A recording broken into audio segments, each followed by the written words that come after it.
And former chairman of the RNC. Gentlemen, great to have you with us tonight. Thanks. Good to see you. There's a lot there to unpack, but I think the congressman is largely correct in his assessment, and I appreciate his introduction of the Hispanic community to the party in the sense that for the past 10 years or so, but more recently especially, we have really been tone deaf. You had George Bush and a few others who tried to crack open and sort of expose some opportunities for the party to have a real dialogue and communication, but we've seen how that's played out. So this is real time. I think your clarion call to the left is very appropriate. This is, the spoils of war is the opportunity to govern as in victory.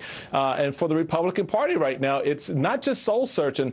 It's following up on what Haley Barbour said. The establishment needs to, before you do that proctology exam, pull your head out and understand exactly what's going on and really what this time means for Hispanics, African Americans, and all Americans when you're looking at a two-party system and one party is tone deaf to exactly what's happening. All right, Michael, let's put aside all the financial talk and that big battle that's going on in Washington right now. Right. If the Republican Party were to change, don't you have to come around on women's issues like equal pay, like letting them make decisions with their body when it comes to health care? I mean, there are some social fundamental things right now that the Republican Party's out of step with. At least that's what I saw in this election. Your thoughts on that? I think there's some legitimacy to that. Look, we're fundamentally a pro-life party. We believe very much in the sanctity of life, but there's a way you can have that discussion without making women especially feel that they're out of place, out of step because of their particular belief or value system on that issue.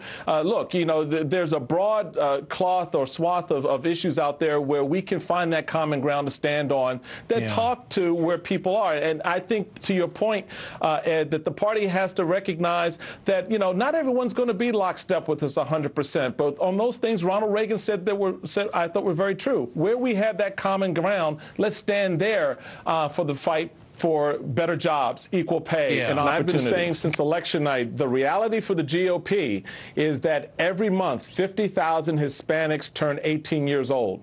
And if we are not prepared to deal with that math, to deal with that reality, then we will be the party of the Whigs. And gentlemen, we will leave it there. Thank you. Yep. Congressman Luis Gutierrez and Michael Steele with us tonight here on The Ed Show. Thanks so much. Remember.